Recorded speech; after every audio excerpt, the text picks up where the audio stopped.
Your future is created by what you do today, not tomorrow. Procrastination is not just a bad habit. It's a silent thief that steals time, opportunities, and potential. Every moment spent hesitating is a moment lost forever, pushing your dreams further out of reach. You know what needs to be done, yet something inside resists, an invisible force pulling you toward distraction, comfort, and delay. This cycle isn't just frustrating, it's life-altering. The difference between success and mediocrity isn't intelligence or talent, it's the ability to take action consistently, even when motivation fades. The truth is, your brain isn't designed to make you successful. It's designed to keep you safe, comfortable, and energy efficient. It resists discomfort, avoids effort, and prioritizes short-term pleasure over long-term rewards. That's why you put things off, not because you're lazy or incapable, but because your mind is wired to take the easy way out. But here's the good news: you can reprogram it. You can override hesitation, silence self-doubt, and train yourself to act quickly, decisively, and without overthinking. This book is not about vague inspiration or willpower alone. It's a battle plan for reclaiming control over your actions, designed to help you break free from hesitation and build an unstoppable momentum. Inside, you'll discover science-backed strategies, psychological triggers, and simple yet powerful tricks to rewire your mind for action. You'll learn how to silence excuses, push past mental resistance, and develop a mindset that thrives on execution rather than avoidance.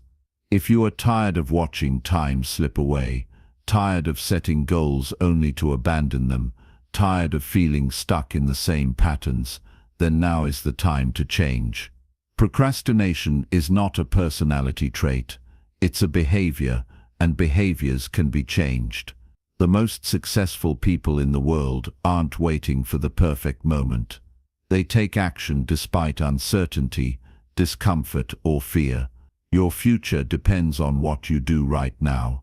Not tomorrow, not later. Right now. The choice is in your hands. Continue living in hesitation, or take control of your actions and build the life you truly want. The strategies in this book will show you how. The only question is, are you ready to take the first step? Chapter 1. Why your brain loves to be lazy. Your brain is a master of efficiency. It always looks for ways to save energy, avoid discomfort, and keep you in a state of safety. This is why, when faced with something that requires effort, your first instinct is to delay, rationalize, or look for an easier alternative. The human brain evolved for survival, not productivity. In ancient times, wasting energy on unnecessary tasks could mean starvation or death. The brain learned to conserve energy by pushing you toward rest whenever possible. But in today's world, this instinct is no longer useful. Instead of helping you survive, it keeps you stuck, frustrated, and unfulfilled.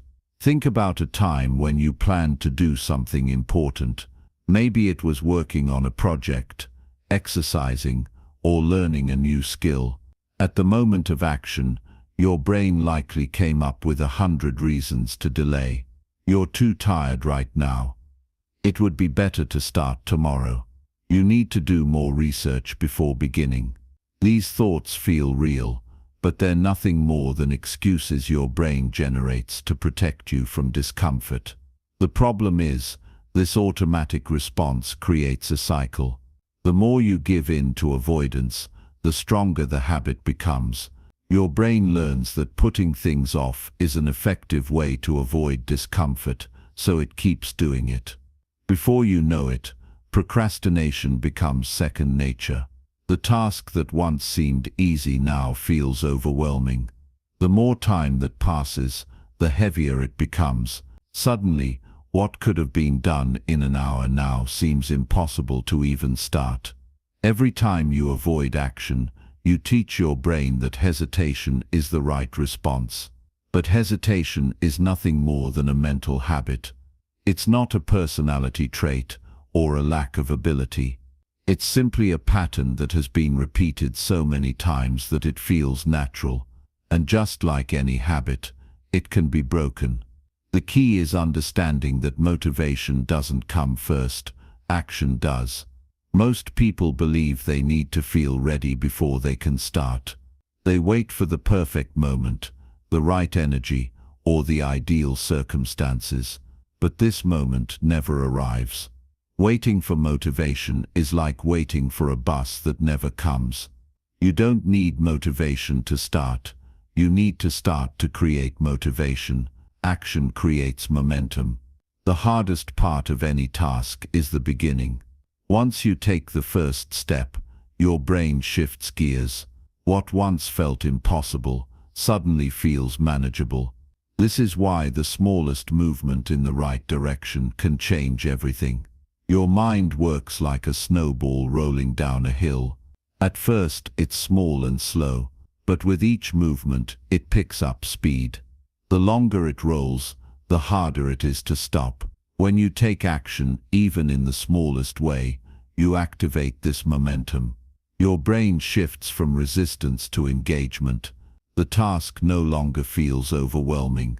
It feels doable. One of the most effective ways to break hesitation is to act before your brain has time to resist. The moment you feel yourself hesitating, count down from 5 and move. Stand up, open the document, start typing, put on your shoes. This simple act interrupts your brain's excuse-making process. It forces you into motion before your mind can talk you out of it. Starting small is another way to bypass resistance. If a task feels too big, break it down into something so easy that you can't say no. If you want to exercise, commit to just 2 minutes of movement. If you need to write a report, start with 1 sentence. If you need to clean, pick up just 1 item. More often than not, once you begin, you'll keep going. The hardest part is always the first step. Your environment plays a major role in your behavior. If distractions are within reach, your brain will choose them. If your phone is next to you, you will check it. If the TV is on, you will watch it. If junk food is on the counter, you will eat it. Your brain follows the path of least resistance. Change your environment, and you change your default actions. Make the things you want to do easy to start, and the things you want to avoid hard to access. Procrastination thrives on delay. The longer you wait, the harder it becomes. The more you think, the more excuses you create. The best way to silence doubt is to move before it takes hold. Once action begins, fear fades, resistance weakens, and your brain adapts to the new reality. Your brain might love being lazy, but it also loves progress. It thrives on accomplishment. The satisfaction of finishing something fuels confidence and momentum. Each completed task strengthens the habit of action. Over time, action becomes your new default. You no longer have to force yourself to start. It happens naturally. Discipline is not about forcing yourself to suffer. It's about training your brain to enjoy effort. When you see action as rewarding rather than painful, everything changes. The mind can be tricked into craving challenge instead of avoiding it. The more you associate effort with growth, the easier it becomes to push forward. Excuses lose their power when you refuse to listen. Thoughts of hesitation will still appear, but you don't have to engage with them. Recognize them for what they are: automatic responses, not truths. The more you override them, the weaker they become. With time, hesitation fades, and action takes its place. Laziness is not a fixed trait. It's a habit formed by repetition. It can be unlearned the same way it was learned. Your brain is not working against you. It's following the patterns you've taught it. Change the patterns, and you change your life. Chapter 2. The 5-second trick to beat hesitation. Hesitation is the silent killer of progress. It creeps in the moment you think about doing something important. You tell yourself you'll start in a few minutes, then an hour passes, then a whole day. Before you know it, the task sits untouched, weighing on your mind like an invisible burden. It's not that you don't want to do it. You do. You know it's important. You know it needs to get done. But something holds you back. That something is your own brain. It convinces you that waiting is the better option, that you'll be more prepared later, that now just isn't the right time. The truth is, your brain isn't trying to sabotage you. It's doing exactly what it was designed to do, keep you safe. The mind is wired to avoid uncertainty, discomfort, and anything that requires effort. It craves the familiar and resists change. This is why starting is always the hardest part. The moment you think about doing something difficult, your brain scans for danger. It detects the slightest hint of discomfort and immediately signals hesitation. That hesitation is the small gap between thought and action, and in that tiny space, everything is decided. If you act before your brain has a chance to resist, you move forward. But if you hesitate, even for a few seconds, your mind starts looking for ways to pull you back into comfort. This is why most people never take the first step. They overthink, they wait for motivation, they delay until later, and later turns into never. The good news is, hesitation can be beaten. You don't need more time, more motivation, or the perfect conditions. You need a simple trick to bypass your brain's resistance. The trick is to act before hesitation has a chance to take hold. The moment you feel yourself pausing, you count down from 5 and move. 5, 4, 3, 2, 1, go. This breaks the cycle of overthinking and forces action before your brain can come up with an excuse. It works because it interrupts your automatic response to delay. Instead of falling into the habit of waiting, you create a new habit of immediate action.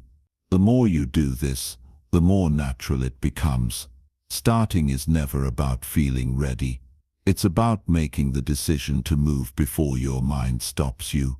The longer you wait, the harder it gets. Action isn't something you think about, it's something you do. When you hesitate, you give your brain time to talk you out of it. The solution is to eliminate that time completely. The countdown method works because it shifts your focus from thinking to doing. It gives your brain a simple command that overrides doubt and fear. The moment you hit one, you move. You don't question it, you don't negotiate, you don't wait for the perfect moment. You just go. Once you start using this trick, you'll notice something interesting. The task you were avoiding suddenly doesn't feel so bad. What once seemed overwhelming now feels manageable. This is because action changes the way your brain perceives difficulty. The hardest part of anything is the moment before you begin. Once you take the first step, momentum takes over. The task stops being a mountain and starts being a simple series of steps. People often think they need motivation to start, but motivation is unpredictable. Some days it's there, most days it's not. If you rely on motivation, you'll never be consistent. What you need instead is a system that forces action, even when you don't feel like it. The 5-second trick is that system. It removes the option to hesitate, replacing it with an automatic response. Over time, this builds a habit of instant action. Your brain stops associating work with pain and starts seeing it as normal. Every time you use this trick, you strengthen your ability to take control. The more you override hesitation, the weaker it becomes. Instead of getting stuck in cycles of procrastination, you become the kind of person who takes action without overthinking. You stop delaying and start doing. The more you act, the easier it gets. Your brain learns that effort is not something to be feared. It learns that starting is never as hard as it seems. Momentum is a powerful force. The more you move, the less resistance you feel. When you hesitate, your brain builds resistance. When you act, you break through it. The 5-second trick is a tool to shift you from stuck to moving in an instant. It removes the weight of indecision and replaces it with forward motion. The difference between people who succeed and those who stay stuck isn't talent, intelligence, or luck. It's the ability to act before hesitation wins. Successful people don't feel ready all the time. They don't wait for motivation or the perfect conditions. They start before they feel like it. They take the first step before their brain can stop them. That's what separates action takers from procrastinators. It's not about feeling inspired. It's about training yourself to move, even when you don't want to. Every time you feel yourself hesitating, remember that it's just a habit. It's not a permanent part of you. It's a learned behavior. And anything learned can be unlearned. The more you break the cycle of hesitation, the less power it has over you. The trick is simple. The next time you catch yourself pausing, count down from 5. The moment you reach 1, take action. Stand up, make the call, send the email, open the document, step outside.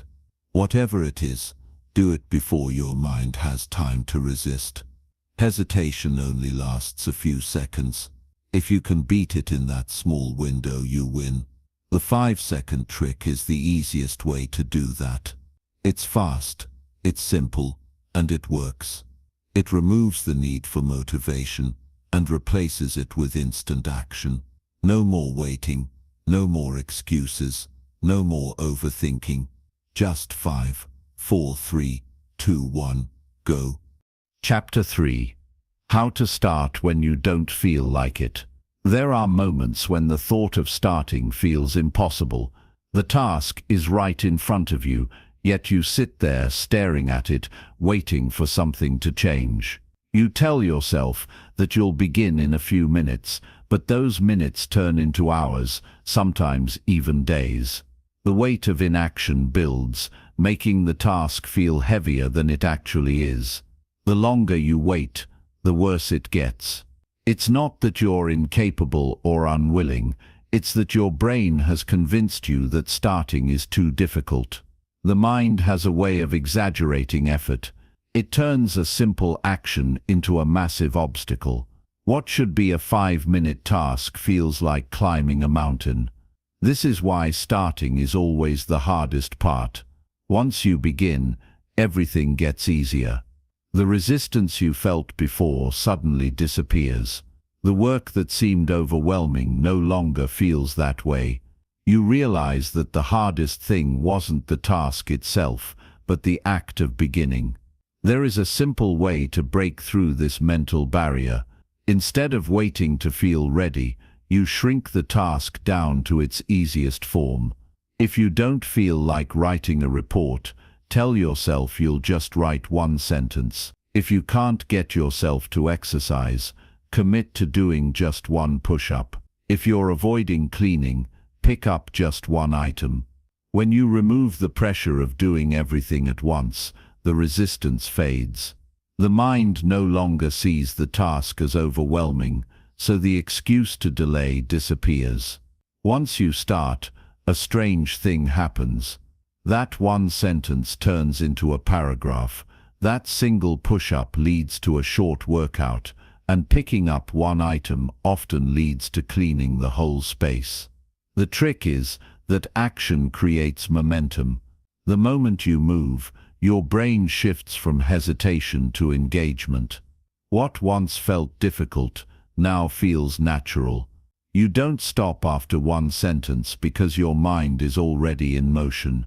You don't stop after 1 push-up because your body is already moving. The biggest mistake people make is believing they need to feel motivated first. They wait for the right mood, the perfect energy, or some external push to get started. But motivation is unreliable. It comes and goes. If you depend on it, you'll never be consistent. The truth is, action itself creates motivation. Once you start, even in the smallest way, the feeling of resistance fades. Your brain recognizes that the effort isn't as bad as it imagined.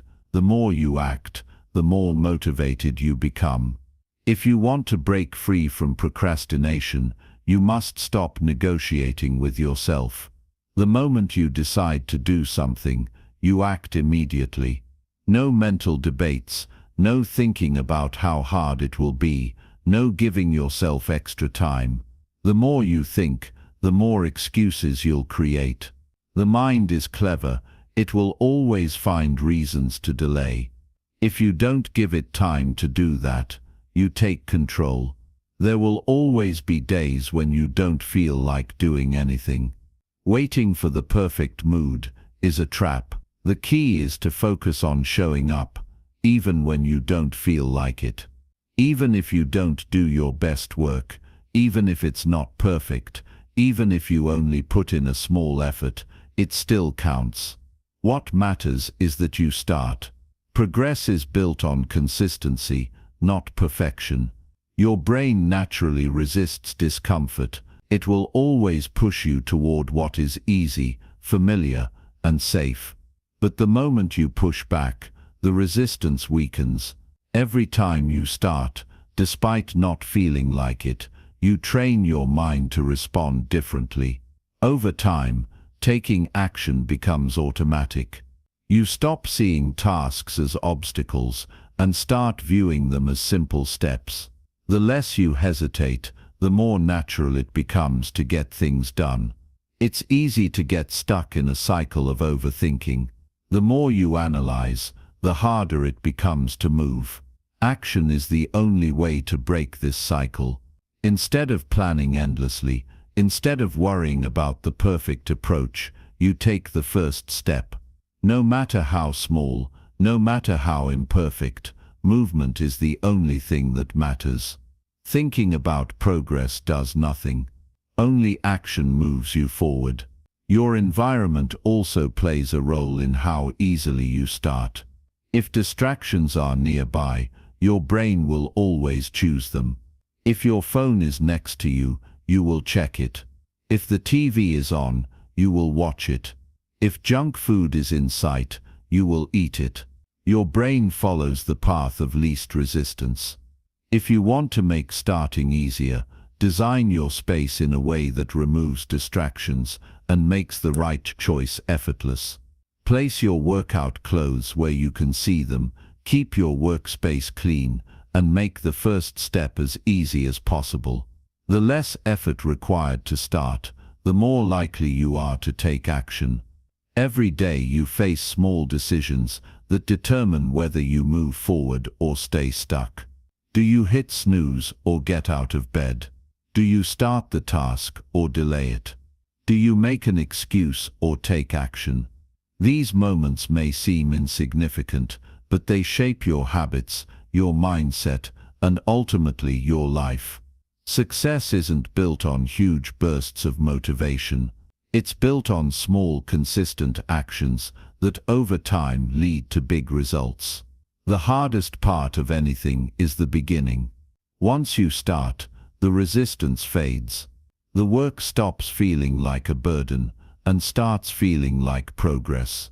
The secret is not to wait until you feel like it. The secret is to start in the smallest way possible. Shrink the task, remove hesitation, eliminate distractions, and act before your brain has time to resist. The more you do this, the more natural it becomes. Before you know it, action is no longer something you force yourself to do. It's simply who you are. Chapter 4. How to trick yourself into loving hard work. Hard work has a reputation for being something people dread. It's often seen as exhausting, frustrating, and something to be avoided whenever possible. Most people don't struggle because they lack goals or ambition. They struggle because they don't enjoy the process of getting there. If something feels like a punishment, you'll resist it. If it feels like something forced upon you, you'll find ways to escape. The key to long-term success isn't just about discipline or willpower. It's about changing the way your brain sees effort. Instead of viewing hard work as suffering, you have to trick yourself into loving it. The human brain is wired for pleasure. It naturally gravitates toward things that feel good and away from things that feel difficult.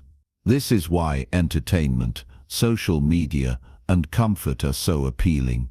They provide instant satisfaction with almost no effort. Hard work, on the other hand, often comes with delayed rewards. You don't immediately see results, and your brain doesn't get an instant hit of satisfaction. But if you can find a way to connect effort with pleasure, you'll remove the resistance. One of the easiest ways to shift this mindset is by making the process more enjoyable. People who love what they do aren't forcing themselves to work. They've simply found a way to make it rewarding. The work itself may be challenging, but they've attached meaning, purpose, or excitement to it. If you approach your tasks with dread, every moment will feel like a struggle. If you find ways to make the experience engaging, the difficulty fades into the background. Your brain releases dopamine when it anticipates pleasure. This is why people get addicted to social media, junk food, or video games. There's an expectation of immediate reward. But dopamine isn't just about mindless entertainment. It can be used as a tool for motivation. If you start associating progress with pleasure, your brain will begin craving effort. Instead of working against you, it will push you forward. Small wins create this effect. Every time you make progress, celebrate it. Acknowledge even the smallest achievements. When your brain starts to connect effort with a sense of reward, hard work stops feeling like something to avoid. Another way to rewire your perception of effort is by shifting your identity. If you see yourself as someone who dislikes hard work, you'll avoid it.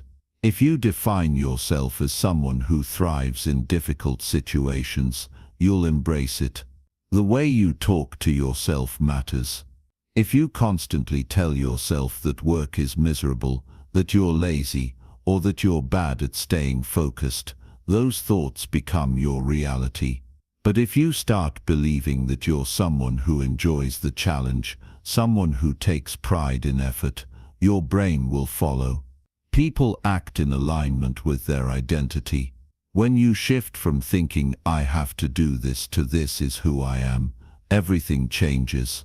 The struggle with hard work often comes from focusing too much on the end result. When you only care about the finish line, every step feels like an obstacle. But if you can shift your focus to the present moment, the work itself becomes more engaging. Athletes don't only train for the competition, they learn to love the training itself. Writers don't just aim for a finished book, they fall in love with the process of writing. If you can train yourself to find satisfaction in the effort, you'll no longer need motivation to keep going. The process itself will become the reward. There's also power in making things a game. The brain loves challenges, puzzles, and competition. If a task feels like a dull chore, your mind will resist it. But if you can turn it into a personal challenge, it becomes something engaging. Gamifying your progress can make even the most tedious work feel exciting. Set small milestones, track your progress, and create personal challenges. Instead of seeing hard work as a burden, make it something you're eager to conquer. Energy plays a huge role in how you perceive effort. If you're constantly exhausted, everything will feel harder than it actually is. The brain is part of the body, and when the body is drained, motivation disappears. Sleep, nutrition, movement, These aren't just side factors, they directly impact your ability to push through discomfort. When you take care of your body, hard work stops feeling so overwhelming. Your environment also shapes how you feel about effort. If you're surrounded by distractions, negativity, or a space that drains your energy, work will always feel like a struggle. If you create an environment that inspires focus and creativity, effort becomes easier. The people around you matter as well. If you spend time with those who complain about work, you'll start seeing it as a burden too. But if you surround yourself with people who embrace challenges, that mindset will rub off on you. The key to long-term success isn't about forcing yourself to work harder through sheer willpower. It's about making hard work feel rewarding. If you can find a way to enjoy the process, you won't need tricks to stay motivated. You'll naturally want to keep going. Progress itself becomes addictive. The more you associate effort with a sense of satisfaction, the easier it becomes to show up every day. At the end of the day, hard work is unavoidable. The question isn't whether you'll face challenges, it's how you'll approach them. If you see effort as suffering, every step will feel like a battle. But if you can train your brain to enjoy the challenge, you'll develop a mindset that makes success inevitable. It's not about forcing yourself to work, it's about changing the way you see the work itself. When you do that, discipline stops feeling like a chore and starts feeling like freedom. Chapter 5. The Identity Shift. Becoming an Action Taker. Who you believe you are determines what you do. Every action, habit, and decision you make is shaped by the identity you hold. People who see themselves as procrastinators will always find ways to delay. Those who believe they lack discipline will struggle to stay consistent. The way you define yourself becomes a self-fulfilling prophecy. If you want to take action effortlessly, you have to shift your identity. You must see yourself as the kind of person who does the work without hesitation. When you make this shift, productivity stops feeling like something you force yourself to do. It becomes natural. Most people try to change by focusing on actions alone. They set goals, create schedules, and try to force new habits. But if deep down they still see themselves as someone who struggles with motivation, their efforts won't last. Behavior follows identity. When your actions align with the person you believe you are, they feel effortless. If there's a conflict between your identity and your habits, you'll always struggle to stay consistent. A person who sees themselves as a runner doesn't have to convince themselves to go for a jog. It's simply what they do. A writer who believes in their craft doesn't sit around waiting for inspiration. They write because that's who they are. The easiest way to create lasting change is not by forcing yourself to act differently, but by becoming someone for whom those actions are second nature. Your brain constantly looks for proof to reinforce your identity. If you believe you're bad at staying focused, you'll unconsciously notice every time you get distracted. If you see yourself as lazy, you'll find evidence of your laziness. But this process also works in your favor. When you start to act like the person you want to become, your brain collects evidence that reinforces that new identity. Every time you complete a task on time, you prove to yourself that you're someone who takes action. Each time you push past resistance, you build the belief that you're someone who follows through. Change doesn't happen in an instant. It happens through small moments that add up over time. One of the most powerful ways to shift your identity is by focusing on the process rather than the outcome. Many people tell themselves they'll believe in their new identity once they achieve a big result. They think they'll feel like a disciplined person once they've worked hard for months. But the truth is, identity shifts happen in the small, everyday choices. You don't need to achieve something huge to become an action taker. You become one by taking action, even in the smallest ways. Each decision reinforces who you are. If you write one page today, you are a writer. If you show up for a workout, you are an athlete. If you complete one task without procrastinating, you are productive. The transformation happens in these small moments, not just in the final achievement. Your words shape your reality. If you constantly say, "I'm bad at staying focused," or "I always procrastinate," your brain accepts these as facts.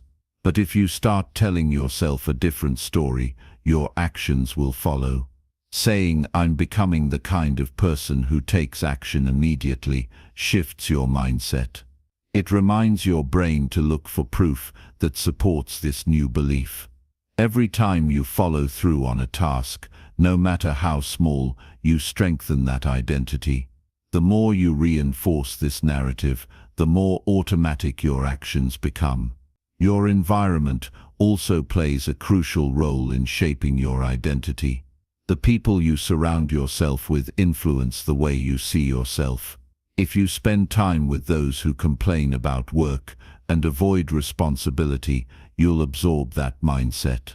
But if you surround yourself with people who take action and hold themselves accountable, that behavior will start to feel normal. Your physical space matters too. If your environment is cluttered and full of distractions, your brain associates it with inaction. But if you create a space that encourages focus and productivity, your identity begins to shift. Small changes in your surroundings can reinforce the person you want to become. Momentum is the key to solidifying a new identity. When you take even one small action, it builds energy that makes the next step easier. Many people believe they need motivation to get started, but motivation actually comes from movement. Once you begin, your brain naturally wants to continue.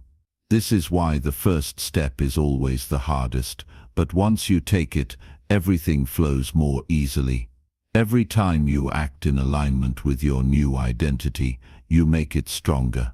Over time, the habits you once had to force become automatic. People who always get things done aren't necessarily more disciplined or more talented. They've simply built an identity around being the type of person who follows through. They don't waste time debating whether to start. They don't negotiate with themselves about whether they feel like it. They act because that's who they are. This is the real difference between those who succeed and those who struggle. It's not just about effort, it's about the way they see themselves. The shift happens the moment you stop identifying with your old patterns. The moment you stop saying, "I'm a procrastinator," and start saying, "I'm someone who takes action," everything begins to change. The more you prove this new identity to yourself through small actions, the more natural it becomes. Eventually, you don't have to think about it, it just happens. The resistance fades, and what once felt difficult becomes a normal part of who you are. The secret to lasting change isn't about trying harder. It's about seeing yourself differently. When you become the kind of person who does the work without hesitation, productivity stops being a struggle. It becomes automatic, effortless, and inevitable. Chapter 6. How to keep going every day. You wake up with the best intentions. Maybe you've got a list of things to do, a plan in place, and the hope that today will be the day you make real progress. But somewhere between the morning and the afternoon, your enthusiasm starts to fade. You get distracted by something small, checking your phone, scrolling through emails, or just zoning out. Before you know it, hours have passed, and your to-do list still looks exactly the same. It feels like something's missing. You know you should keep going, but the motivation just isn't there. The truth is, staying consistent isn't always about motivation. Motivation is fleeting. It's an emotion, and emotions can shift from moment to moment. 1 minute, you feel fired up. The next, you're questioning whether the effort is worth it. So what do you do when motivation is absent, but you still want to get things done? The answer lies in making consistency a habit, not an option. Consistency isn't about pushing yourself to work harder every single day. It's about creating a structure where action becomes the default.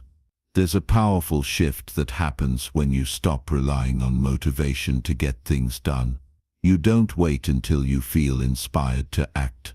You take action, whether or not you feel like it.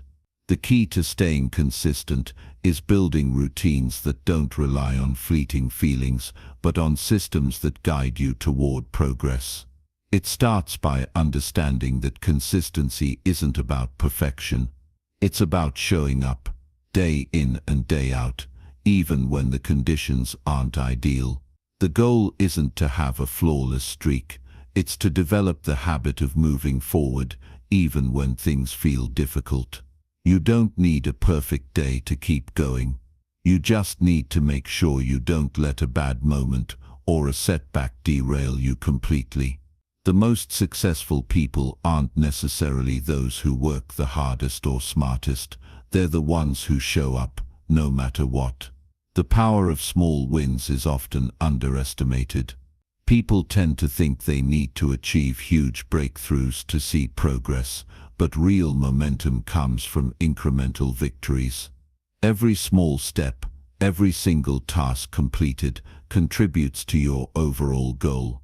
By focusing on these small wins, you reinforce the habit of consistent action.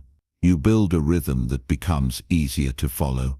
And as you see yourself making progress, even in the tiniest ways, you begin to reinforce the belief that you are capable of consistency. One of the biggest barriers to consistency is all or nothing thinking. We get caught up in the idea that if we don't have a perfect day or follow through perfectly, we've failed. This mentality can be paralyzing. If you skip one workout or forget one task, it feels like everything is ruined.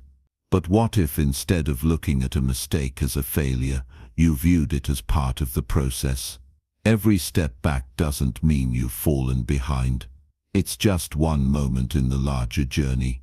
Consistency doesn't require you to be perfect.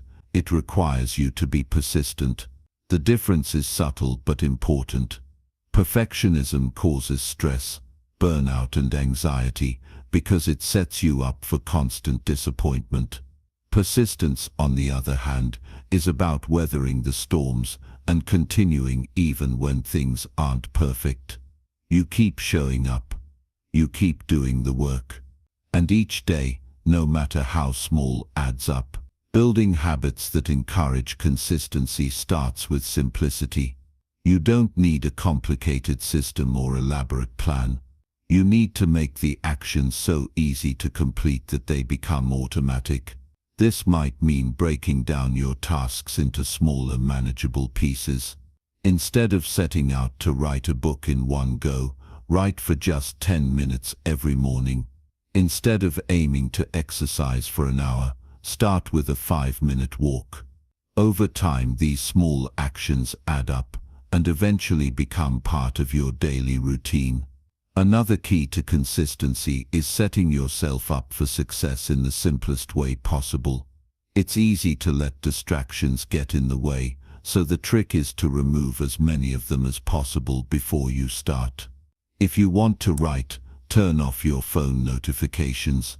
If you're trying to be more productive at work, clear your desk of anything unnecessary. Your environment influences your behavior. The less you have to fight against, the easier it is to stay consistent. Sometimes we fail to stay consistent because we're not fully connected to why we're doing something in the first place. Without a clear reason, it's easy to drop off when the going gets tough. Reconnect to your purpose. Why is this task important to you? What's the bigger goal behind it?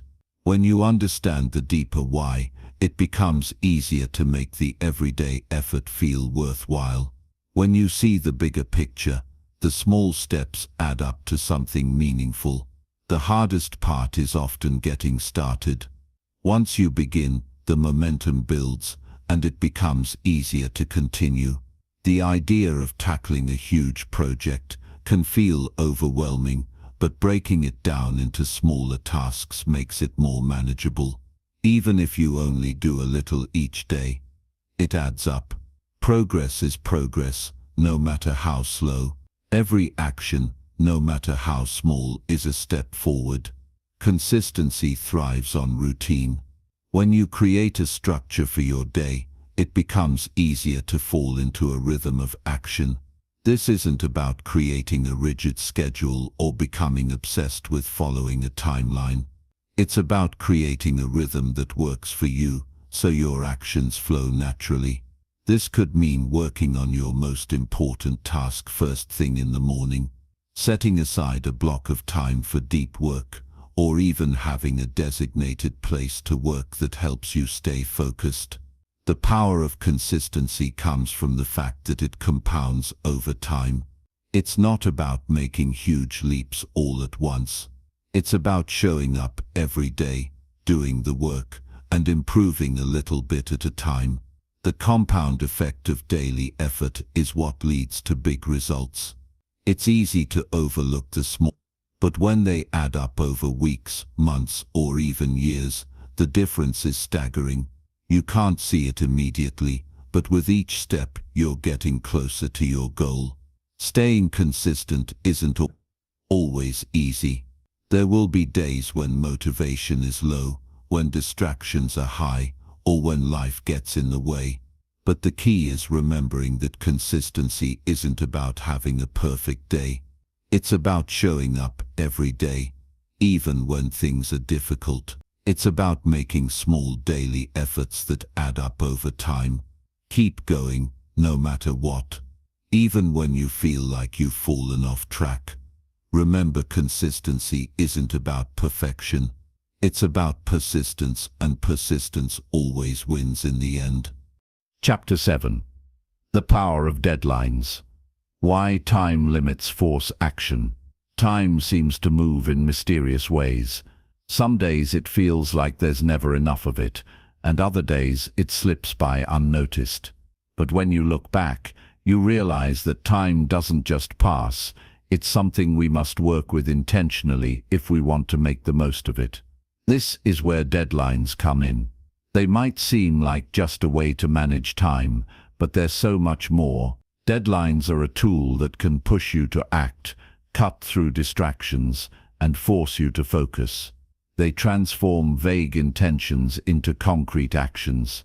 We've all experienced the power of a deadline, whether it's a work project, a personal goal, or a task we've put off for too long. You can procrastinate for weeks, but the moment a deadline looms, something inside you shifts. That pressure forces you to take action. What's happening here isn't some magical burst of motivation. It's the sense of urgency, the recognition that time is finite, and there are consequences to not acting. This pressure is what makes deadlines so powerful. They force you to make decisions, prioritize what's important, and move forward, even if it's uncomfortable. The reason deadlines work so well is because they put a boundary on time. Without that boundary, it's easy to procrastinate. You can always tell yourself you'll do something tomorrow, or next week, or after the weekend. But when there's a firm deadline, it cuts through that illusion of endless time. It turns your task into something that can't be ignored any longer. That pressure you feel, though uncomfortable, is actually what propels you into action. It creates a sense of necessity. But what happens when there is no deadline? What if you're working on something without a clear end point? It's easy to fall into the trap of doing nothing at all. Without the urgency of a deadline, it's tempting to put things off, telling yourself you'll get around to it later. But later never seems to come. This is where you have to create your own deadlines, even when no one else is holding you accountable. You might not have a boss breathing down your neck, but you can still set deadlines for yourself that create a sense of urgency. Creating your own deadlines doesn't mean adding more pressure or stress. It's about setting realistic, meaningful time frames for yourself. When you give yourself a deadline, even a self-imposed one, you're making a commitment. And when you make that commitment, you raise your standards. You're saying, this matters enough that I'm going to get it done within a set time frame.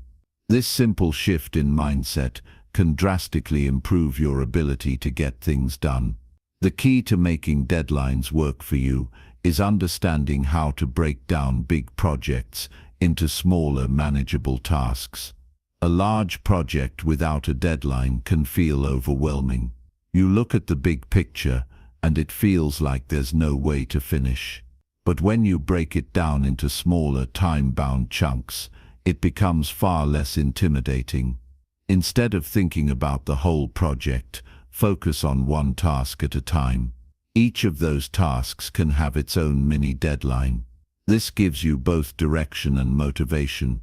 It's much easier to stay focused when you know exactly what needs to be done and by when. Another trick is to treat your deadlines as if they're set in stone. Even if no one else is holding you accountable, pretend that there's someone waiting on you, that there's a team or client expecting results. You'll find that you take the deadline more seriously when you attach that external sense of responsibility.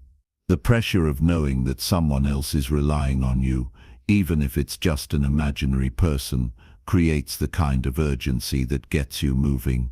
One of the most powerful ways to leverage deadlines is to use them as an opportunity for growth. Deadlines aren't just about finishing tasks, they're about challenging yourself to perform at your best. A deadline forces you to make decisions, prioritize what matters, and eliminate distractions. It teaches you how to work under pressure and still produce results. And while that may feel uncomfortable at times, it's in those moments of discomfort that growth happens. The sense of urgency that deadlines create also taps into another powerful force: your natural ability to focus. When there's a clear end point, your brain knows exactly where to direct its energy. It's not wandering, unsure of where to begin. It has a target, and that target fuels concentration. The more specific and time-sensitive your deadlines are, the more focused you become. You're not multitasking or spreading yourself thin. You're working on one thing at a time, knowing that it needs to be done by a certain point. This level of focus is hard to achieve without deadlines, but when you create them, you give yourself the structure needed to achieve it. Deadlines also help you overcome perfectionism. When you're working toward an open-ended goal, it's easy to get stuck in a loop of overthinking, refining, and second-guessing yourself. You want everything to be perfect before you submit or share your work. But perfectionism can paralyze you. Deadlines force you to move forward. They encourage you to finish, even if the task isn't perfect, because the deadline is non-negotiable. You learn to let go of the idea that everything needs to be flawless, and instead focus on making progress. One of the most important lessons about deadlines is that they don't just work when you're racing toward the finish line. They also help you manage your time and energy over the long term. By breaking larger goals into smaller time-bound steps, you're pacing yourself. You're not waiting until the last minute to get everything done. Instead, you're setting up a series of smaller deadlines that allow you to work steadily without the stress of cramming everything into one final push. It's a more sustainable way of achieving your goals, and it's a technique that can be applied to any project, no matter how big or small. Even when deadlines seem impossible or overwhelming, there's a way to work with them. If you're faced with a daunting deadline, break it down even further. Ask yourself, what's the smallest thing I can do right now that moves me closer to this deadline? Maybe it's a 5-minute task. Maybe it's an email to get the ball rolling. Whatever it is, taking that first small step makes the deadline feel less intimidating. Each small action adds momentum, and before you know it, you've made significant progress toward your goal. The beauty of deadlines lies in their simplicity. They give you direction, they force you to take action, and they teach you how to prioritize. But they're not just about getting things done, they're about making the process more effective, less stressful, and more rewarding. The next time you find yourself struggling to stay on track, remember that the simple act of setting a deadline is often all it takes to break the cycle of procrastination and move toward meaningful results. Chapter 8. The No Plan B Trick. When you commit to a goal, there's often a part of you that wants to keep your options open. You think to yourself, if this doesn't work out, I'll just try something else. It feels safe to keep a plan B in the back pocket, just in case plan A doesn't go as expected. But the truth is, holding on to that safety net might be the very thing preventing you from achieving success in the first place. It's easy to believe that having a fallback option is the smart thing to do, but in reality, it weakens your resolve and your commitment to the task at hand. When you leave yourself an escape route, you're subconsciously telling your brain that failure is an option. You're hedging your bets, not fully committing to the process. That backup plan is like an invisible safety net that cushions the blow when things get tough. And while it might sound reassuring, it's also what keeps you from pushing yourself beyond your limits. The more you entertain the idea of a plan B, the less likely you are to give plan A everything you've got. The people who succeed in life are the ones who have burned their bridges to the escape route. They don't have a fallback option because they understand that commitment is the key to success. When you remove the possibility of failure from your mind, you stop hesitating and start taking action. Without a plan B, the only way forward is through your current plan. It's a powerful shift that forces you to find solutions, adapt and move forward no matter what. It's not about being reckless or abandoning all logic. It's about being fully immersed in the process. When you're truly committed to a goal, you stop thinking about what happens if it doesn't work. Instead, you focus entirely on the present moment, the task at hand, and the steps that need to be taken right now to make it happen. You become more resourceful, more determined, and more creative when you no longer have the option to walk away. A big part of this commitment comes from trusting yourself and your abilities. If you have a plan B, you're essentially saying, I don't trust myself enough to make plan A work, so I'll keep a backup. But when you let go of that safety net, you begin to develop real trust in your ability to handle whatever comes your way. It's this trust that drives you forward. The idea of eliminating plan B also applies to how you approach your daily habits. Often, we have a backup plan for our routines, something like, if I don't get to my workout today, I'll just do it tomorrow. But we know that tomorrow rarely comes, especially if you've already given yourself an excuse. What if, instead of a backup, you simply committed to showing up today, regardless of the circumstances?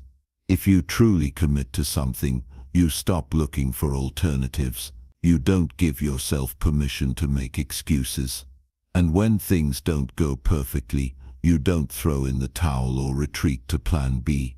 You adjust, adapt, and keep moving forward. The key is to stay locked in on the goal and eliminate the option of quitting altogether. When you create a plan and stick with it, you'll be amazed at how many challenges you can overcome. Often, the biggest obstacles aren't the ones we can't overcome, they're the ones we never even attempt because we haven't committed fully. By keeping a fallback plan in place, we prevent ourselves from seeing what's possible when we go all in. Think about the people who achieve remarkable things. They don't have a plan B. They don't sit around thinking, what if this doesn't work out? Instead, they trust the process and give their best effort, even when things don't go as planned. They're able to adjust, find new solutions, and keep going, By removing the safety net, they create a sense of urgency, and that urgency is often the catalyst that pushes them through obstacles. It's also important to recognize that you don't have to have everything figured out from the beginning. You don't need to know every single detail of how you're going to achieve your goal before you start. The key is commitment. The more committed you are to your goal, the more clarity you'll gain as you move forward. You don't need a fallback plan because the act of showing up and putting in the work will help you find the answers along the way. What this really comes down to is a decision. You can decide to stay committed and let go of the idea of plan B. This decision isn't about being impulsive or acting recklessly, it's about being clear in your focus. You commit to the path, and then you take each step with purpose. When you give up the option of failure, you remove the hesitation that keeps you stuck. At first, letting go of a plan B might feel scary. After all, it's natural to want to have an escape route, something that can save you if things don't go the way you expect. But as you begin to trust yourself in the process, you'll realize that the absence of plan B doesn't make you weak or unprepared, it makes you stronger. It forces you to rise to the occasion, tap into your inner resources, and find creative solutions when faced with challenges. The more you commit to your goals without distractions or doubts, the more you'll start to see real progress. You won't waste time considering what happens if you fail. Instead, you'll focus entirely on what you can do right now to make success happen. In the end, your progress isn't determined by the things you keep in your back pocket. It's determined by your ability to keep moving forward regardless of what may come. Letting go of plan B is a game changer. It's about committing to yourself and your dreams in a way that forces you to act. Without a backup, you have no choice but to make it work. And when you have no choice, you'll find that you're capable of more than you ever imagined. Chapter 9. How to remove distractions in 30 seconds.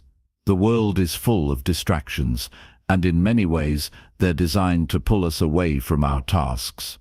Whether it's your phone buzzing with notifications or the endless stream of online content begging for your attention, distractions are everywhere. The more you allow these distractions to interrupt your day, the harder it becomes to get anything done. It's almost like they're competing for your focus, and unfortunately, they're winning far too often. In order to make real progress in any area of your life, you have to learn to manage these distractions effectively. It's not enough to simply say, "I'll try harder next time," or "I'll push through the temptation." You have to take action, and that action has to be swift and immediate. The key is to remove distractions quickly, as soon as they arise, and do so in a way that doesn't disrupt your flow. One of the best ways to remove distractions is to recognize them before they fully take hold. Often the first sign that you're being distracted is a momentary loss of focus, an urge to check your phone, or a sudden thought that takes you off track. When that moment happens, you can't afford to let it slip by. The longer you wait to act, the more likely it is that you'll get sucked into that distraction for longer than you'd like. So how do you do it? How do you remove distractions without feeling like you're constantly fighting yourself? The key is to act quickly. The moment you feel yourself being pulled away from what you're working on, make an immediate decision to stop the distraction in its tracks. It can be as simple as turning off your phone's notifications, closing unnecessary browser tabs, or even physically removing yourself from the situation if you're in a place where distractions are unavoidable. But it's not just about the physical distractions. Your mind is another source of distractions, and it can be just as powerful as the outside world. Sometimes your own thoughts and worries will try to pull you away from your task, convincing you that something else is more important. But if you can train yourself to notice these thoughts and recognize them for what they are, distractions, you can prevent them from taking over. It's about being mindful of where your attention is going and making the conscious decision to bring it back to what matters. An important part of this process is realizing that distractions are inevitable. No matter how hard you try, you can't completely eliminate them from your life, but you can control how you respond to them. The more quickly you acknowledge a distraction and remove it, the less time it will take away from your work. This is where the 30-second rule comes into play. Whenever a distraction arises, you have exactly 30 seconds to act. If you let that moment pass, you're more likely to get caught up in the distraction and lose focus for a longer period of time. By acting quickly, whether that means turning off your phone, closing a distracting app, or simply refocusing your mind, you're able to keep your momentum going and stay on track. It's not always easy to get rid of distractions, especially when they feel so pressing. We're conditioned to respond to notifications and messages right away, and it can be difficult to break that habit. But remember that every time you let a distraction take hold, you're giving away your power. You're allowing something outside of you to control your time, energy, and focus. And the longer you allow this to happen, the more difficult it becomes to break free. To be successful, you have to treat your time like the precious resource it is. Every second that you spend on something that doesn't move you closer to your goal is a second you'll never get back. And when you start to value your time more than you value the distractions, you'll naturally find it easier to avoid them. But that doesn't mean it will always be simple. It will take effort and intentionality on your part. One of the best ways to remove distractions is to set up an environment that supports your focus. This means getting rid of anything that might pull your attention away from what you're working on. If you're working from home, it could mean creating a designated workspace that's free from clutter or distractions. If you're in a public place, it might mean putting on noise-canceling headphones or sitting in a quiet corner where you're less likely to be interrupted. In addition to your physical environment, think about how you can set up your digital environment for success. Turn off notifications on your phone, put it in another room, or use apps that block distracting websites while you're working. The fewer external distractions you allow into your life, the easier it will be to stay focused on the task at hand. Another trick to removing distractions is to break your work into smaller, more manageable chunks. When you're faced with a large task, it's easy to become overwhelmed, and that can lead to a loss of focus. But if you break the task down into smaller, more achievable steps, you'll feel more in control, and you'll be less likely to get distracted. Focus on one thing at a time, and make sure you're giving it your full attention. You can also use timed intervals to boost your focus. The Pomodoro technique, for example, involves working in short bursts of focused effort, typically 25 minutes, followed by a short break. During the 25 minutes, you commit to working without any distractions, and when the timer goes off, you take a break. This system helps you avoid burnout and ensures that your attention stays sharp during your work sessions. The key takeaway here is that you don't have to let distractions control your day. By taking proactive steps to minimize them and responding quickly when they arise, you can reclaim your focus and stay on track. Distractions will always be part of life, but you have the power to decide how much impact they'll have on your progress. By training yourself to act quickly and remove distractions in 30 seconds or less, you'll be able to get more done and stay on course toward your goals. And with time and practice, you'll find that focusing becomes easier and more natural, allowing you to accomplish more than you ever thought possible. Chapter 10. The One-Touch Rule. Stop wasting time on small tasks. You've probably heard it before, don't sweat the small stuff. It's one of those sayings that's often repeated, but rarely taken to heart. The thing is, The small stuff can actually be a huge problem when it comes to managing your time and focus. We all have a million tiny tasks that seem trivial on the surface. Answer an email, file a document, make a quick phone call, but the reality is, these small tasks have a sneaky way of draining our attention and energy. They may seem insignificant, but together, they pile up and consume more time than you'd think. If you've ever found yourself jumping from one tiny task to another, checking your email, answering texts, doing quick household chores, you know what I mean. It feels like you're doing something productive, but in reality, you're just spinning your wheels, never really moving forward. This constant switching between tasks can also leave you feeling mentally exhausted, even though you haven't accomplished anything substantial. One of the best ways to tackle this problem is by implementing the one-touch rule. It's simple, but incredibly effective. The idea is that once you touch a task, you either complete it or set it aside for later. There's no room for procrastination or second-guessing. The moment you start on something, you either finish it immediately or delegate it. And by immediately, I mean within a short window of time. Think no more than a few minutes. How many times have you found yourself putting something off because it seemed like a minor task that you'd deal with later? The problem with this approach is that later rarely comes. The small tasks pile up, and soon you're faced with a mountain of things to do, most of which could have been handled in the time it takes to make a cup of coffee. The one-touch rule flips this on its head. You make the decision to deal with something right away, even if it's only for a couple of minutes. Here's how it works in practice.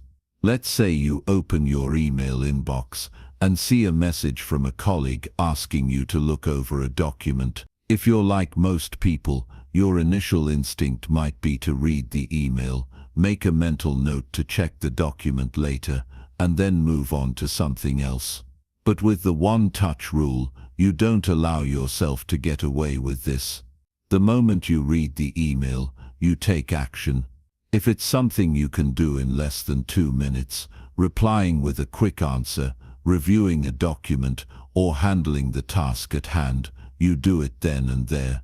The beauty of this approach is that it eliminates the build-up of small nagging tasks that constantly distract you. Instead of allowing your inbox to become a constant source of stress, you treat each email as an opportunity to either deal with it immediately or put it in its proper place. You'll find that this reduces mental clutter, which frees up your focus for more important tasks.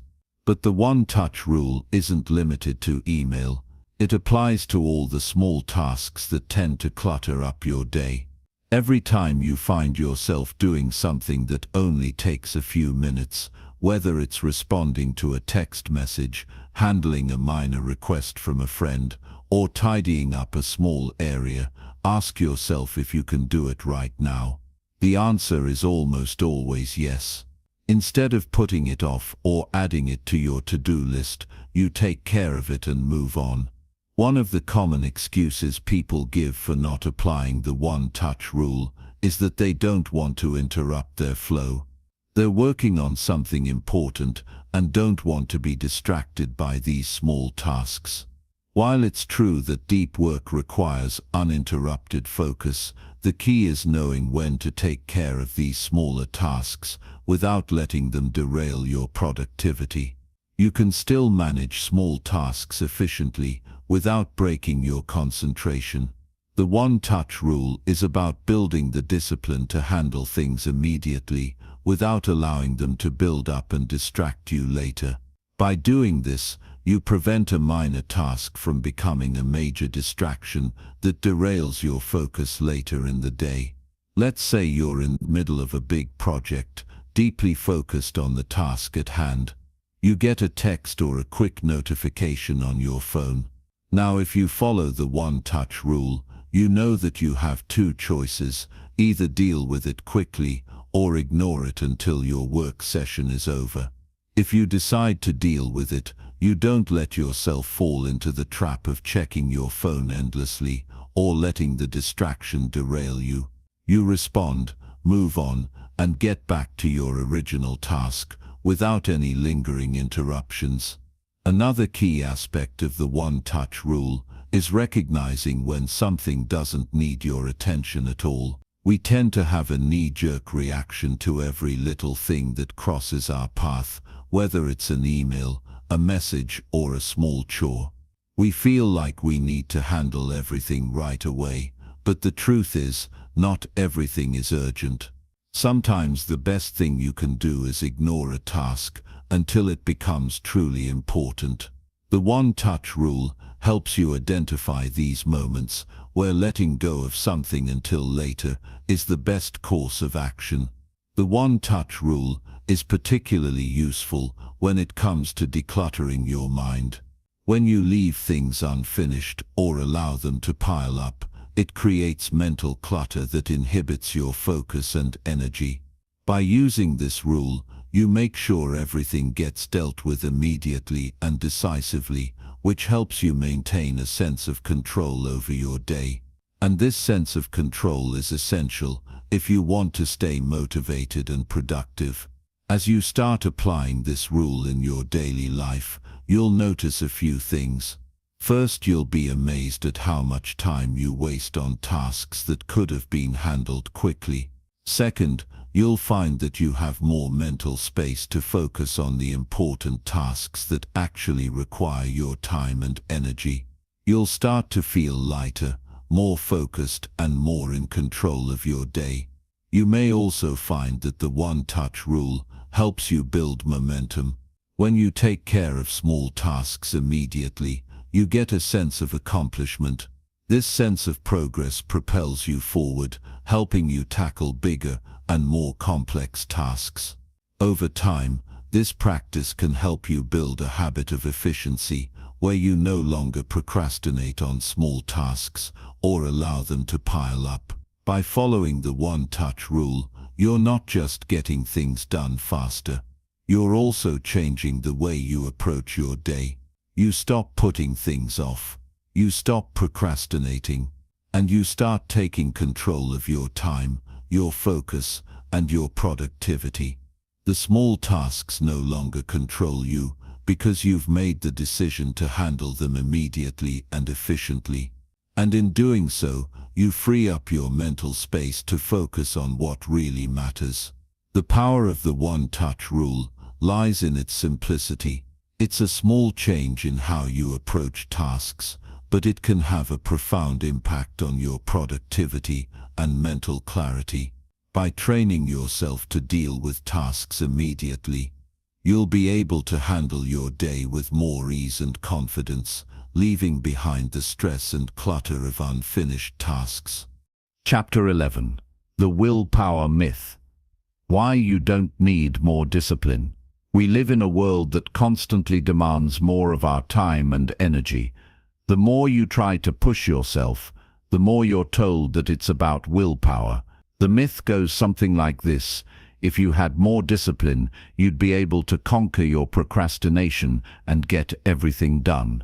But here's the reality: willpower is not something you can rely on for long-term success. The idea that you just need more self-control or more discipline to get through your tasks is misleading, and it's actually one of the most dangerous misconceptions about productivity. We've all experienced those moments where we muster all our willpower to tackle something we've been putting off. Maybe it's a big project, an important conversation, or something else that requires a lot of focus. At first, we're determined. We push through the discomfort and force ourselves to stay on task. But then, after a while, we hit a wall. We get tired, we get distracted, our motivation wanes, and what happens next? We procrastinate again. So, we double down, thinking that we just need more discipline and self-control, but this only leads to burnout and frustration. What's really going on here? The truth is that willpower is a limited resource. You can only rely on it for so long before it runs out. It's like trying to drive a car without refueling. You may be able to go a little while, but eventually you'll hit empty. That's why the key to overcoming procrastination isn't about trying to force yourself through it with sheer willpower. It's about creating systems and habits that work for you, ones that don't require you to depend on self-discipline all the time. Think about it. How often have you found yourself putting something off, even though you know it's important? It's because motivation is not something you can summon on demand. It's not something you can just turn on by sheer force of will. Motivation comes and goes, and when it's gone, willpower is all you have left to get you through. But that's not a sustainable way to get things done. So, what can you do instead? The first step is understanding that willpower isn't the solution to procrastination. The second step is recognizing that we don't need more discipline to get things done. We need smarter strategies. Think of it like this. Instead of trying to push your way through tasks with sheer willpower, create an environment and system that makes it easier to succeed. Make the actions you need to take part of your routine, and the motivation will come naturally. Take a look at your daily habits. Are they designed in a way that makes it easy for you to take action, or are they set up in a way that requires constant mental effort? The goal is to make productivity automatic. You don't want to have to constantly decide whether or not you'll work on something. You want it to be a natural part of your day, something that doesn't require you to fight yourself every time you need to do it. The more you rely on willpower, the more exhausted you'll become. But when you build systems and habits that support you, you'll find that action becomes almost effortless. You can start small by breaking down bigger tasks into smaller, more manageable pieces. If you look at a massive project and think, "I have no idea where to start," that's where procrastination kicks in. It feels overwhelming, and so you put it off. But if you break it down into smaller steps, suddenly, it becomes much more manageable. You no longer need to rely on willpower to make progress. You've made it so easy to get started that there's no room for procrastination to sneak in. Another way to reduce your reliance on willpower is by developing routines. When your actions are habitual, they don't require any decision-making. Think about the things you do automatically, without having to think twice: brushing your teeth, making your bed, eating lunch. These are all habits, and they don't require much willpower to perform. Now imagine if you had the same kind of automatic habits for your work or personal projects. Instead of waiting for motivation to strike, you simply follow your routine, knowing that you're moving closer to your goals. Creating a routine also helps you avoid decision fatigue. When you're constantly having to make decisions about when to work, what to focus on, or how to approach a task, it drains your mental energy. But if you schedule your work in advance and make certain tasks part of your daily or weekly routine, you eliminate the need for decisions.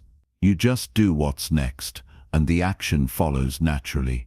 One more thing to keep in mind is that willpower works better when it's not drained by unnecessary distractions. The more you can reduce distractions in your environment, the easier it will be to stay focused and take action. It's much harder to concentrate on a task if you're constantly checking your phone, responding to messages, or dealing with interruptions. By creating an environment that minimizes distractions, you allow yourself to focus on the task at hand without needing to use all your willpower just to stay on track.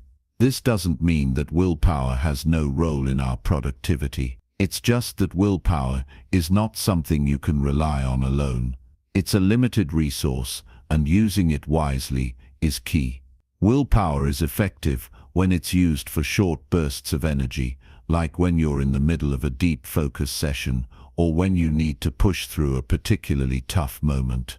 But over the long haul, you can't rely on it to carry you through every task.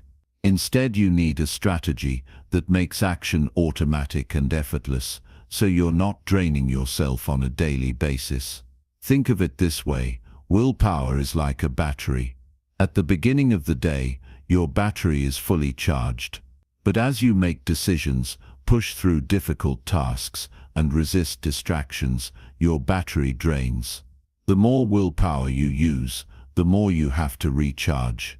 That's why it's so important to build habits and routines that reduce the amount of willpower you need.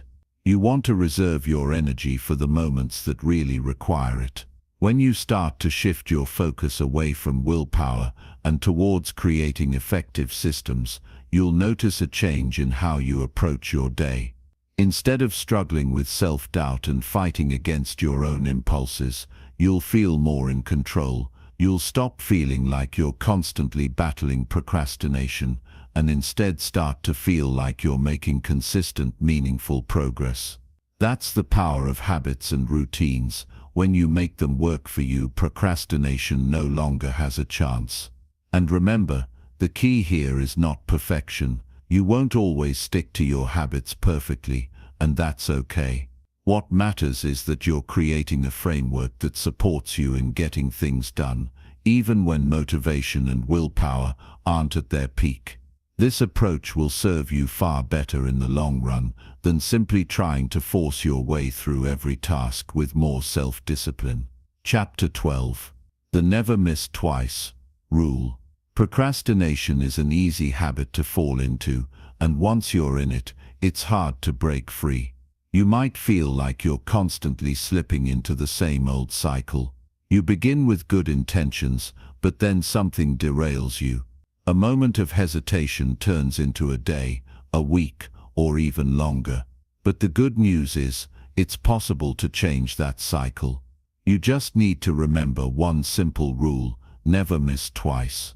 This rule is deceptively simple, yet incredibly powerful. It works because it cuts through the complexity of behavior change. It's easy to let one mistake turn into two, and then two turns into a habit, and before you know it, you're right back where you started. The idea behind never miss twice is that if you slip up once, that's okay. It happens. But the key is not to let it slide into a pattern. You're allowed to miss a day, but don't let that turn into two. Once you miss twice, you've given yourself permission to fall into the habit of missing more often, and the momentum you've built starts to break down. The first step is recognizing that you're human, and humans slip up. It's part of the process. If you're trying to form a new habit or change an old one, you'll have moments where you falter. That's not a failure. That's part of the journey. The real test is what happens after you slip up. Do you use that as an excuse to quit entirely, or do you get back on track as soon as you can? The never miss twice rule means that when you slip up, you don't let it define your progress. You don't let it become an excuse to give up altogether. Instead, you focus on getting back to your routine the very next time you're able. Think of it like falling off a bike. The first time you fall, you may feel embarrassed or frustrated, but you don't stop trying to ride.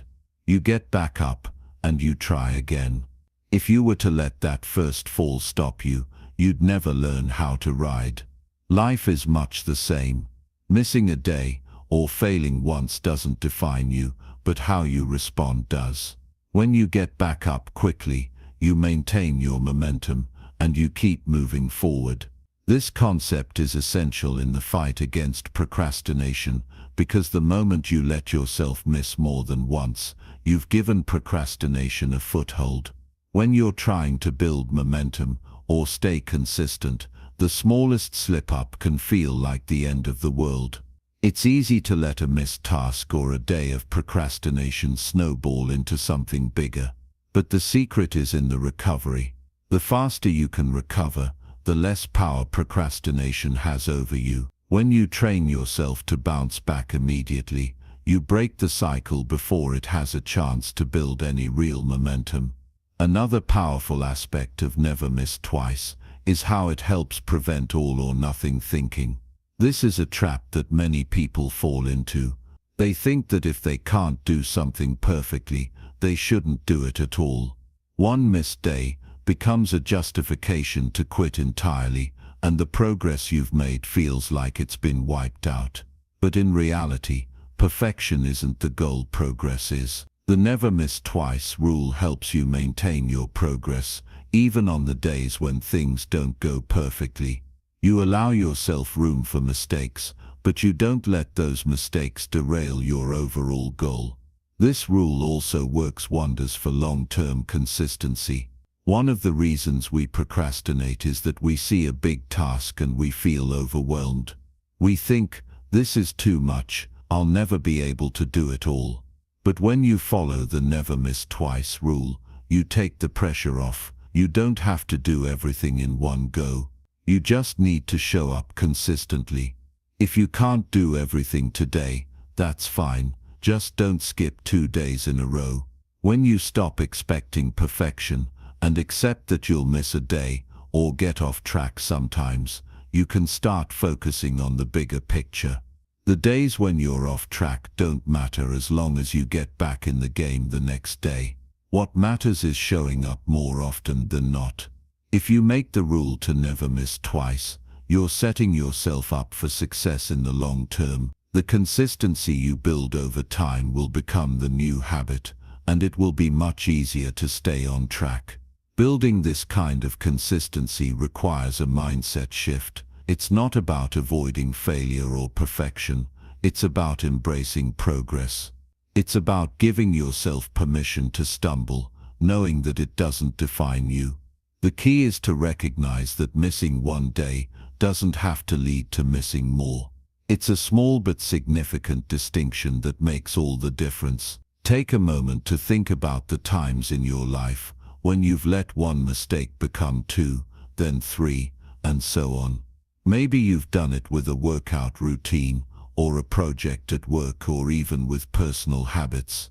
It starts small, a missed day here and there, but eventually it turns into a pattern. This is the power of momentum, but it works both ways. Just as negative momentum can take you off track, positive momentum can get you back on track. The trick is in your response.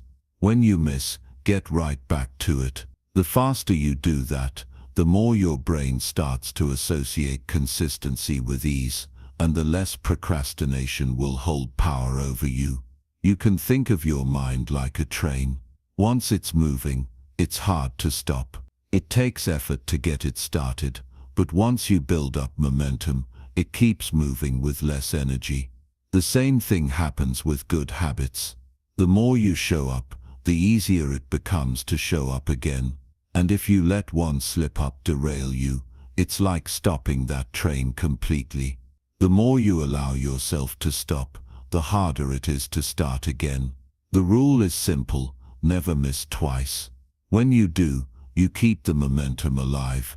This approach works in every area of your life, whether it's work, personal goals, relationships, or health. The key is consistency, and the never miss twice rule is your safeguard. Every time you show up, you're reinforcing your commitment to the task, your discipline, and your ability to push through challenges. The more often you show up, the less room procrastination has to take hold. And when you do slip up, you'll be ready to get back on track quickly. Keeping your momentum strong. By embracing the never miss twice rule, you're giving yourself permission to fail without giving up. You're committing to progress, not perfection, and that's the key to overcoming procrastination. The next time you slip up, don't let it define you. Get back on track immediately, because as long as you never miss twice, you'll keep moving forward, no matter how many times you stumble along the way. Chapter 13. How to stop overthinking and take instant action. Procrastination often creeps up on us when we let our minds run wild with thoughts that spiral out of control. The more we think, the more we tend to doubt ourselves, overanalyze, and freeze up in the process. It's like staring at a mountain and wondering how you'll ever climb it, only to end up not even trying. The truth is, You're not stuck in a cycle of procrastination because you're lazy or incapable. You're stuck because you've overthought yourself into inaction. The key to breaking this pattern is surprisingly simple. Stop thinking and start doing. Overthinking is a common problem for many people. It's that constant mental chatter that leaves you paralyzed. You think about everything that could go wrong, all the things you need to get done, and the endless list of what-ifs. This constant analysis ends up being a barrier to action. Instead of jumping in and figuring it out as you go, you remain stuck in the thought process, afraid of making a mistake. But here's the thing, you don't need to have it all figured out right away. You don't need to know the next 10 steps. You just need to take the first one. The moment you can break free from overthinking and just act, you'll realize that most of the fear was imagined. The task that once seemed overwhelming becomes manageable once you take that first step. It's like getting into a cold pool. At first it's uncomfortable, but once you're in, you start adjusting. The same happens when you take action. You may not know all the answers, but as soon as you begin, the path will begin to reveal itself. This is one of the most powerful tools in overcoming procrastination. Stop thinking and start doing. The longer you wait, the more time you give your mind to make excuses, to doubt and to delay.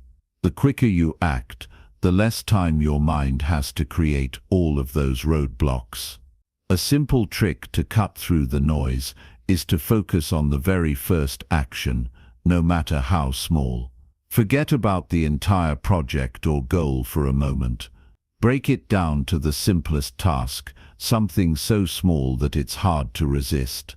Maybe it's opening a document, writing one sentence, or getting up and putting on your shoes. The goal is to focus only on that first action and nothing else. Once you complete that small step, you'll feel a sense of accomplishment. That feeling is important because it shows your brain that it's capable of doing the task, and that initial success helps overcome the inertia that holds you back. Once you've made that first move, the rest becomes easier. It's like setting the ball in motion. From there it's all about building momentum. The problem with overthinking is that it tricks your brain into believing that it's the same as actually doing something. You feel like you're accomplishing something just by thinking about it. But thinking doesn't move you closer to your goals. Action does. Imagine a car that's stuck in the mud. You can think about it for hours, worry about how deep the mud is, or how hard it'll be to get out. But nothing will change until you start moving the car, no matter how small the movement is at first. Action is the key to breaking free from that stuck feeling. This isn't to say that thinking doesn't have its place. Planning and strategizing are important steps in achieving your goals. However, there comes a point when planning becomes an excuse for not taking action. It's a form of procrastination in disguise. Overthinking leads you down a rabbit hole of endless scenarios and worst-case outcomes, and in the end, nothing gets done. If you find yourself doing this, take a step back and remind yourself that planning without action is pointless. You can't strategize your way out of everything. Sometimes you just have to dive in and learn as you go. To make this a habit, train yourself to act without hesitation. This can be tough at first, especially if you've been caught in the trap of overthinking for a long time. But the more you practice it, the easier it gets. Start by committing to small, immediate actions. The goal is to take the first step quickly, before your mind has time to talk you out of it. Instead of sitting there wondering what the best way to approach something is, just do something. It doesn't have to be perfect. In fact, it likely won't be. But that's not the point. The point is to move. The more you do this, the more you'll see that action leads to clarity. You don't need to have all the answers up front. The answers will come as you move forward. Another aspect of overthinking that keeps people stuck is the fear of making mistakes. This fear often paralyzes you before you even begin. But here's something important to remember. Mistakes are part of the process. Every successful person you admire has failed and made mistakes along the way. Failure isn't the enemy, it's part of the journey towards success. So instead of fearing mistakes, embrace them. Each mistake is a lesson, a chance to grow.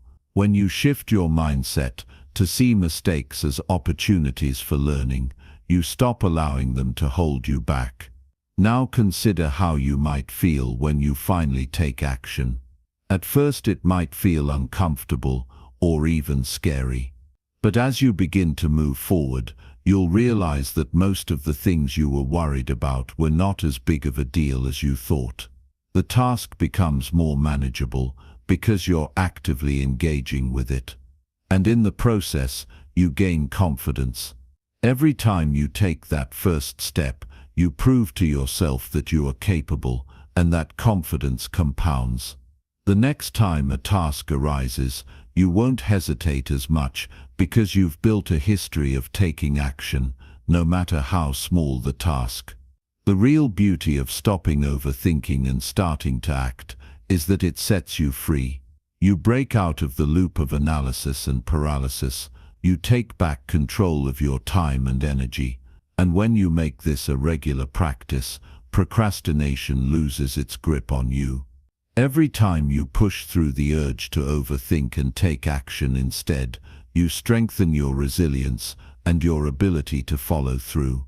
It may seem small at first, but those small steps lead to big results. Over time you'll look back and see that you've not only accomplished more, but you've also become someone who doesn't wait for the perfect moment, because you know that the best moment to act is always right now. Chapter 14. The secret of people who always get things done. Some people always seem to get things done. No matter the task, no matter how difficult, they just seem to power through and keep pushing forward. If you've ever wondered how they do it, the truth is simpler than it appears. They've figured out something important. They've mastered a fundamental principle of success that everyone can learn. And it doesn't require magic, luck, or a special talent, just a consistent way of thinking and acting. The secret is not about being perfect or having everything figured out from the start. It's not about waiting for the right mood or the perfect conditions. The secret lies in one powerful habit: action. Successful people don't overcomplicate things. They don't wait for motivation to strike or for things to fall into place. They take action. And the more action they take, the easier it gets. It sounds simple, right? But the power of consistent action is the foundation of everything they do. When you're always taking action, you shift the focus from the outcome to the process. This takes the pressure off. Instead of getting lost in the endless worries about whether you're doing the right thing or if it's going to work out, you focus on the small, manageable steps in front of you. You build momentum, and with momentum comes progress. The more progress you make, the more motivated you feel, and the more motivated you feel, the more you do. It's a cycle that feeds itself, but it starts with that first step, that initial choice to take action. Successful people have learned to embrace the small tasks, the ones that don't feel glamorous or exciting. They understand that consistency is the real secret weapon. They don't wait for big opportunities to come knocking at their door.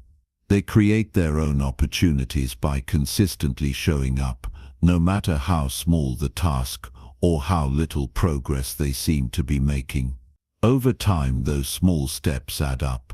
The compound effect of consistent action transforms them from people with great ideas to people who get things done. It's easy to get caught up in the idea that success comes from a burst of brilliance, a sudden wave of inspiration, or some rare moment of genius. But in reality, success comes from showing up every day, doing the work, and making incremental improvements. It's not about waiting for everything to be perfect or hoping for motivation to appear.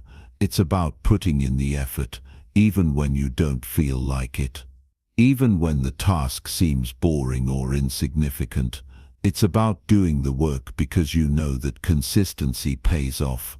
The key to making this work for you is shifting your mindset. Stop seeing action as something that's reserved for only the most exciting or urgent tasks. Instead, see it as a way of life. Successful people don't view tasks through the lens of motivation. They don't wait for the perfect moment to act. They act now. They focus on the process, not the outcome. They understand that action, no matter how small, is what propels them forward. When you start taking consistent action, something magical happens. You start building confidence. Every small action you take reinforces the belief that you can get things done. And that confidence becomes a driving force. The more confident you become, the more you push yourself to take action. It's a self-reinforcing cycle. You take action, you see results, and those results give you the confidence to take even more action. It's not about waiting for external motivation to push you forward. It's about creating your own momentum. Another important aspect of consistent action is resilience. Success is rarely a straight line. There will be setbacks, mistakes, and obstacles along the way. But the key is not to let these obstacles stop you. Successful people know that failure isn't the end of the road. It's part of the process. When you take action regularly, you learn to bounce back faster. You don't get stuck in your mistakes. You learn from them and move on. The more you fail and get back up, the stronger you become. It's the act of consistently getting back in the game that leads to success, not the avoidance of failure. This principle can be applied to any area of life, whether it's work, health, relationships, or personal development. Consistent action is the thread that ties all successful people together. It doesn't matter if they're building a business, writing a book, or training for a marathon. The secret is the same: they show up every day, even when they don't feel like it. They do the work regardless of how they're feeling. Over time, those actions compound and the results speak for themselves. If you want to start making progress toward your goals, the first step is to stop waiting. Stop waiting for the perfect moment, the right feeling, or the ideal circumstances. Start taking action right now with what you have. Even if you feel uncertain or uncomfortable, do it anyway. Take that first step. Take a small action and then another. The more you do this, the easier it becomes. You'll start to see that the results don't always come from big dramatic actions. Often it's the small consistent steps that lead to the biggest changes. The power of consistent action is that it builds a solid foundation. Over time, you'll look back and realize that the success you've achieved didn't come from one lucky break or one big moment of inspiration. It came from all the small actions you took, day after day. The more you show up and do the work, the more you prove to yourself that you're capable. And that sense of capability becomes a powerful motivator in itself. So when you look at the people who always seem to get things done, remember that it's not magic. It's not that they have some special ability. It's that they've learned the power of consistent action. And you can learn it too. You don't need to wait for motivation. You don't need to wait for the perfect circumstances. You just need to take action.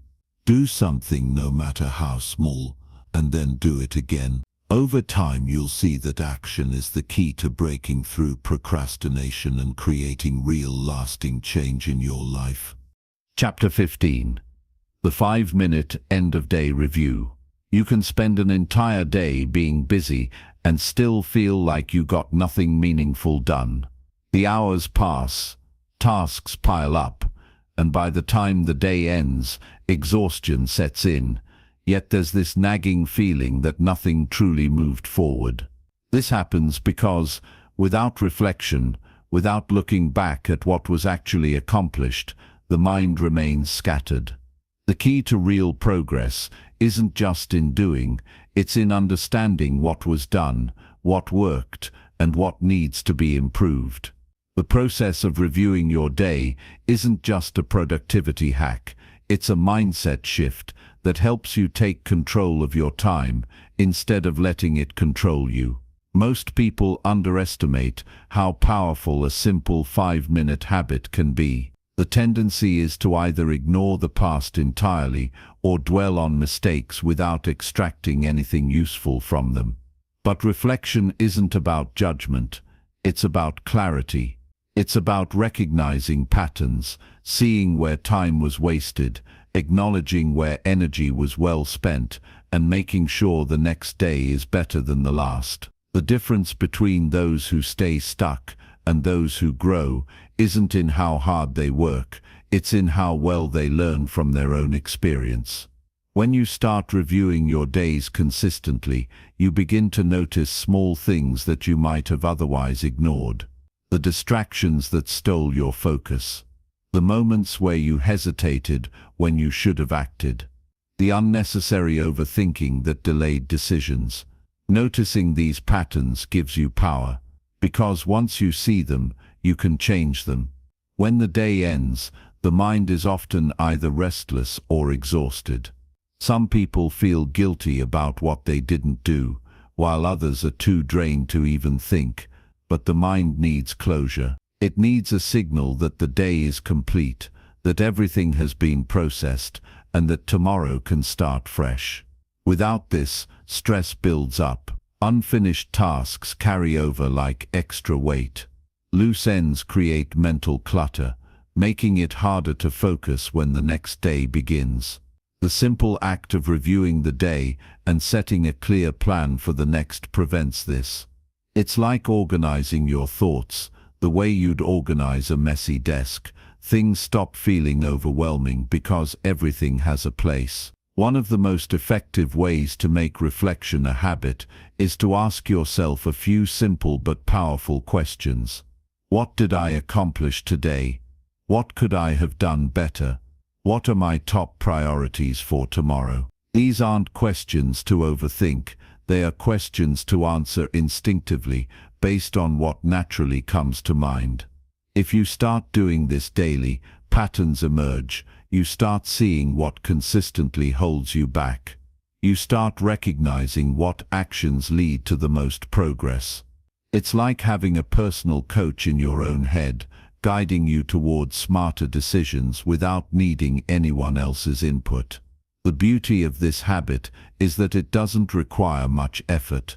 It's not about writing long journal entries or analyzing every small detail. 5 minutes is enough.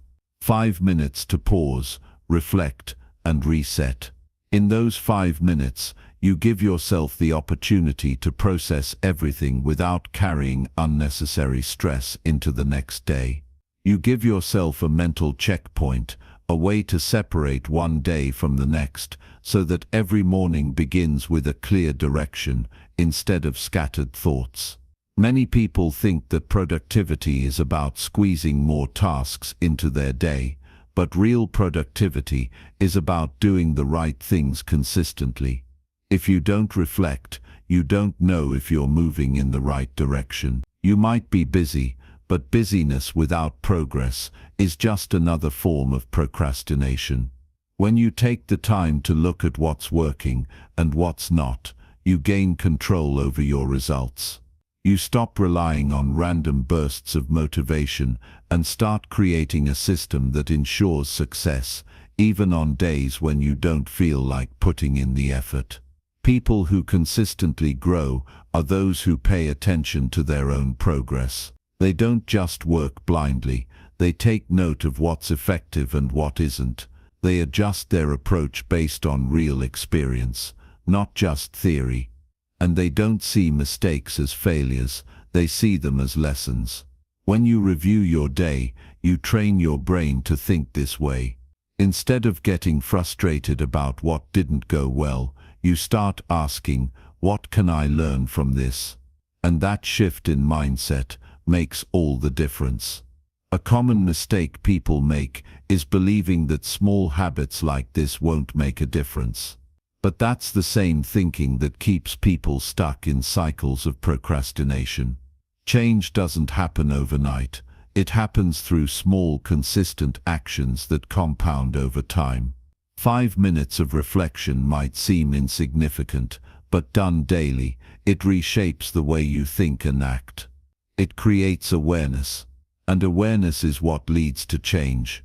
When you become more aware of how you spend your time, how you react to challenges, and what truly moves you forward, you naturally start making better choices.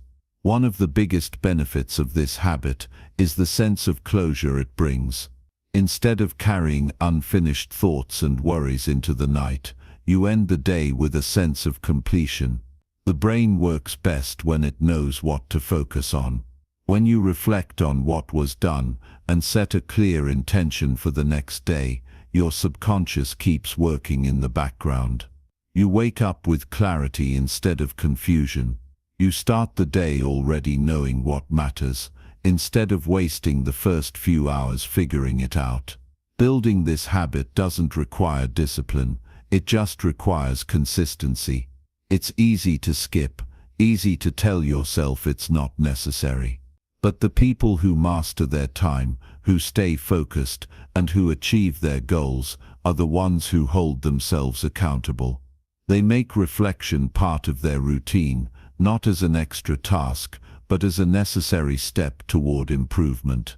The real transformation happens when this stops feeling like something you should do and starts feeling like something you can't go without. That's the reason successful people are so intentional with their time. They don't just live reactively, going through each day without thinking. They take control of their time by reflecting, adjusting, and improving. They recognize that growth isn't just about what you do, it's about what you learn from what you do. If you want to move forward, if you want to stop feeling stuck, start by paying attention to your own patterns. 5 minutes a day is all it takes to gain clarity, make adjustments, and start showing up as the best version of yourself.